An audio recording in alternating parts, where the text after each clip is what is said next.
how many participants are you expecting? Okay.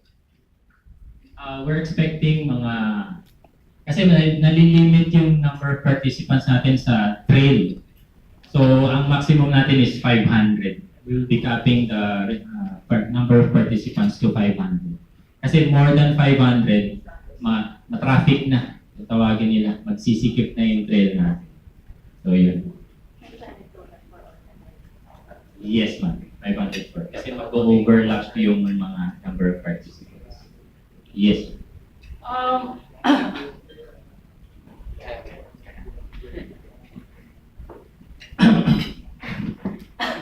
Yung sa 24 hours, wala ba tayong nakalagay ng age category ng 24 hours? Kasi nakalagay elite. If you look at the past races, ang sumasali ng elite naman yung mga 10% lang, 20 mata. Usually, mga age groupers ang sumasali dyan. Kasi pag nalagyan natin, sorry, isa sa suggestion, pag nalagyan natin age groups ng 24 hours, yung mga nasa 12 hours, aakit sa 24 hours yun. Kasi I've been, ever since nag-start ang endurance, nagbukas ang 12 hours. Ano ba? I've joined sa mga 4. Siyempre maganda kung, well, it's just a suggestion, magkaroon tayo ng age group sa 24 hours. Yes. I'm sure na pag-usapan na rin po ng Filinvest yan, yung technical team na. But we'll still take into consideration po.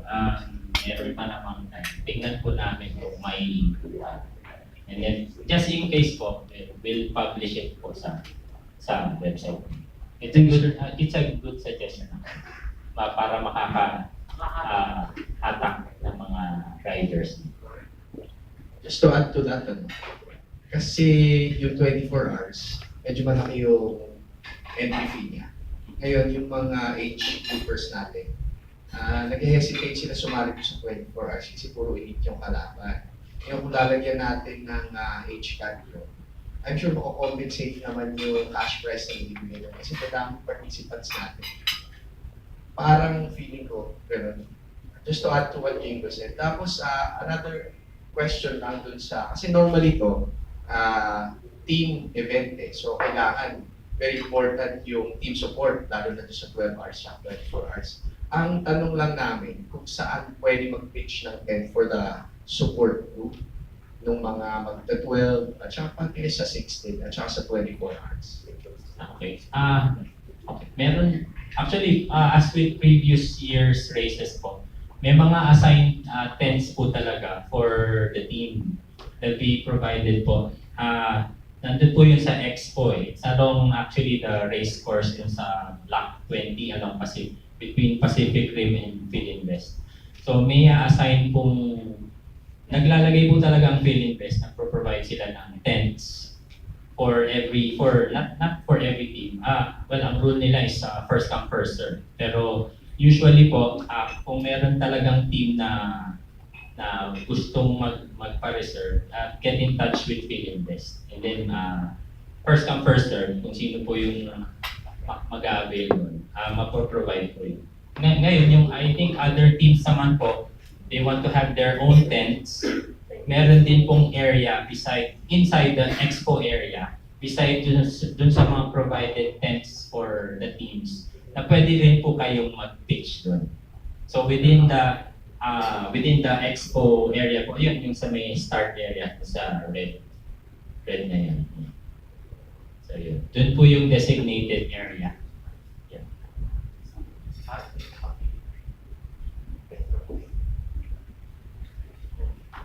Yan yung area.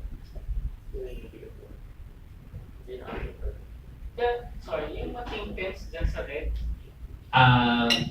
expo area. Sa expo area po yan. Yung from the start na word hanggang dun sa bilog, yan po yung main, yung expo area. Yan po yung tents for the teams. May RFID ang timing as RFID. Yes sir. Apo. Magkakaroon po ng electronic timing, RFID. together po with with manual timing also.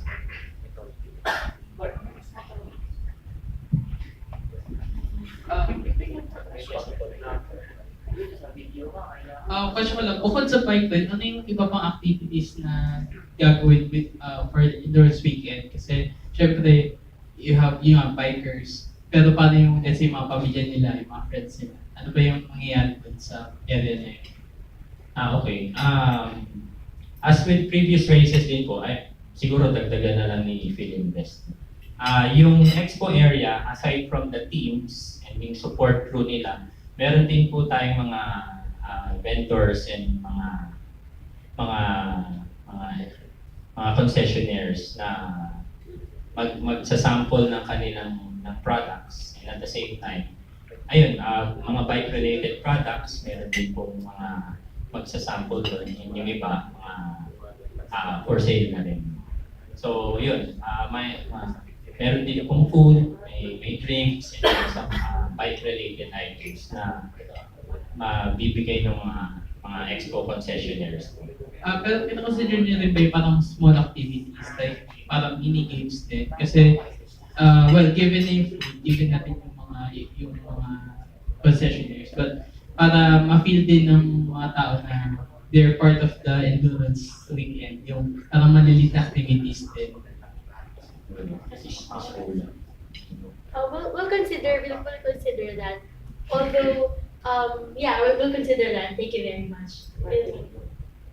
Tapos last question ko lang, since every year malamang na-develop yung ibang parts dyan, so how will you make it sustainable in the future na hindi naman lahat ma-develop and meron pa rin parts na it's still dirt road, there's still, hindi naman magiging lahat, baka year 10 magiging all unlisted. So, speaking from a point of view of the developer, no, Filinvest City naman kasi, it's been here for so long, and for so long, andyan pa na naman yung bike trail. What we can assure you guys is that yung growth or development na ginagawa namin here in Metro South, in the Metro South, is deliberate. Hindi kami nagmamadali na parang building. We want to make sure na yung lifestyle ng mga tao dito is being considered dun sa growth and development na ginagawa. So, ayun. So, we'll assure you guys na kung ano man yung mangyari in the future, maybe 20 years, 30 years from now, Filinvest City will still be the green central business district that you know from time for eternity. So, ayun. In fact, gusto ko lang mini-share sa inyo na just this May, we got the registration from the lead US Green Building Council na registered na po si Filinvest City is the third city within sa buong mundo na registered sa ganong klaseng recertification system. So, dahil may ganun kaming pinamangalagaan na pride, we'll make sure na yung green and outdoor lifestyle na lagi namin binabandera would be there forever. Sana. Anyway, yun lang. Thank you.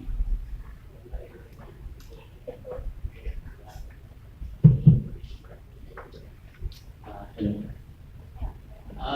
Curious lang ako doon sa prices natin. Kasi gusto ko lang itanong, yung age category, bakit sila ay walang cash price na binibigay? Katulad ng, halimbawa yung elite, o konti lang naman sila, di ba? Pero yung mga age category, marami sila. Pero bakit sila walang cash price na binibigay? Diba? Mas maraming entry yung age category, di ba? Pero bakit sa kanila wala silang cash price na binibigay? Di ba pwede natin silang bahagihan natin para total sila naman mas maraming entry, di ba? Yung age category. Kasi yung mga elite, ilan lang yun, 10, 15. Pero sila pa rin yung every year, napapansin ko yan, sila lang yung nakakatanggap ng cash price. Diba?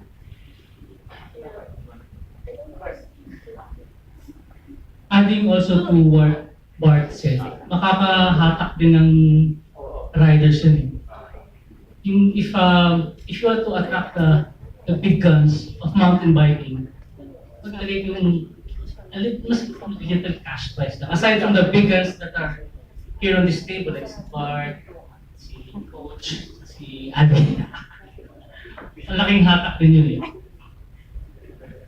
Sige sir, we'll take note of your your questions slash suggestions. And then we'll discuss it among the big guns on our mga big boss namin. And then we'll let you know kung ano magiging development. Pero good suggestion po yun. Sir, pag may bike out po ulit, pwede mag-i-include kayo. Reserve na, sir.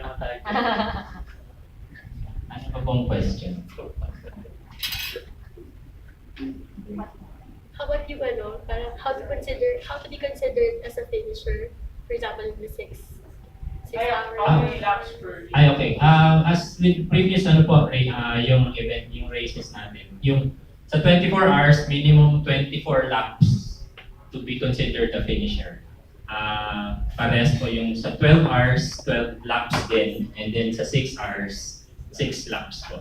So for consideration sa mga gustong sumali na bago, very doable for 6 hours, very doable po. In 6 hours per hour, pwede kang mag-isang lap, magpahinga ka. Tapos sa 12 hours, ganun din, every hour, mag-isang lap ka lang. Hindi ko lang maintindihan talaga yung 24 hours na ginagawa. Ilang kilometers per lap yun, sir? Ano yan? Isang lap, sir, is approximately 5 kilometers. Ayun. For the teams naman, hati po sila. So even for teams of 3, yung sa team na 24 hours, per team member, tig 8 laps sila. So that even distribution of laps. So sa 12 hours po of that team 3, tig 6 sila. So to be fair po sa all team members and to all teams. Hindi yung isa, yan ba sa 24 hours, 23 gagawin yung isa and then yung isa para sa isang member. Yes, sir.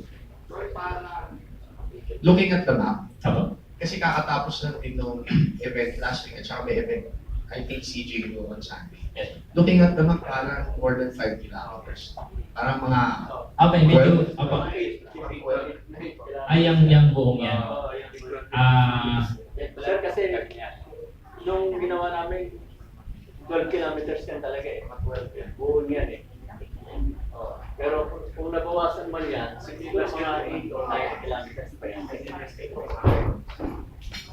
kilometers. Konti lang nabawas eh. Ano sir, siguro yung dun sa right part, medyo mababawasan niya. And then yung sa start, liku-liku yan. At diretso na yan. Kasama yung pader dun sa yung mataas na yun. Yes sir, yung sa water rest, kasama ko. Apo, kasama. Kasama yun. Reverse pa ako.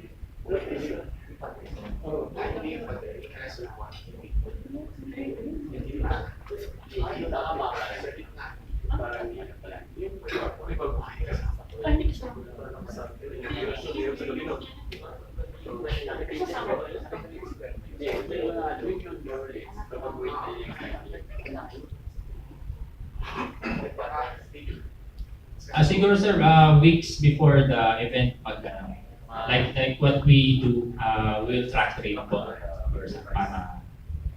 para ma-familiarize. Kasi merong areas dyan for yung consideration ng ibang yung riders natin, yung vloggers. May ibang part po dyan na by race day, reverse po yung flow doon sa normal flow na ginagamit ng riders natin sa trail. So para to complete the loop, merong 2 parts po dyan na i-reverse natin yung flow para maging one complete counterclockwise loop po from start to finish sa transition natin. Tapos also for the consideration of our writers and bloggers, what we do dito sa sa event natin, pagdating sa transition, we have this transition area. Then merong mandatory dismount area na bababa sila para to pass yung timing mat natin para doon ma-count yung lap time. And then after mag-cross dun sa transition line, magmamount ulit sila to complete another lap or loop of our race course. So yun. Anything else? Yes, sir. Para lang sa mga ibang sasali. So they'll have something to aim for. Yung 6 hours, 12 hours, siya 24. Ilan yung laps na ginawa ng mga top 3 para lang yung mga sasali more or less makapag-prepare sila in terms of training kung gusto nila mag-go.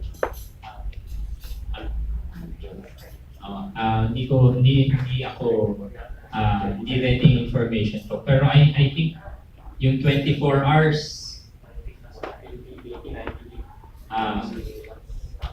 ganun, 80 ba? 80 plus 80 plus laps.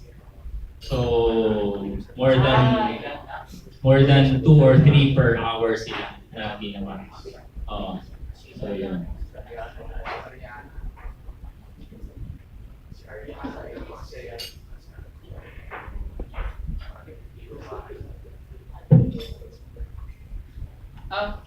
Question ko lang, kung meron bang part dyan sa mapa na parang kailangan i-modify din kahit pa paano, since parang syempre i-check nyo muna kung safe ba tong path na to, or parang nakita nyo, ay kailangan natin medyo patagin ng ganito para maging safe siya. Kasi syempre you have to consider rin safety in terms of how katatag yung structure, especially nagbabago rin ng terrain, di ba? Yes, sir. Actually, wala namang masyadong i-modify sa kanya.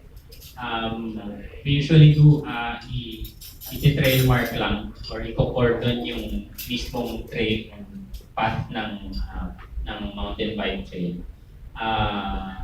Yung sa safety, all things considered, it's medyo relatively safe naman yung kasi yung existing na yung mountain bike trail. So, kumbaga, nagagamit na siya almost every day, especially during the weekends. Open tong mountain bike trails na ito ng Filinvest. Actually, open siya 24 hours. Pwede siyang gamitin. Now, 24 hours na ba siguro? Hindi naman po.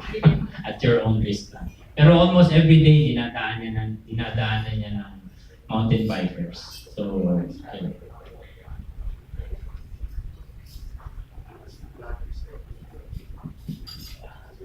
Yes. Kung po ba sa number of laps, dapat personal na kinakount mo or may personal na nagkakount mo para hindi ka We have po electronic timing. Kasi every time na magpapa siya, alam mo niya kagad na it's his 6th or sabihin natin 12. Yes. Well, aside po sa electronic timing, yung timing team also they have their own manual count. So to counter check.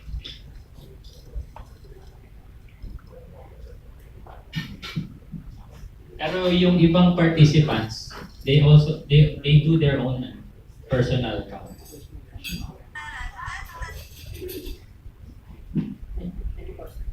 So, are there any more questions from the group? Okay, then. So don't worry, if something crossed your mind right after this meeting, you can always reach us through mail or landline or even Facebook, and we shall be happy to entertain all your questions. So, are we all good?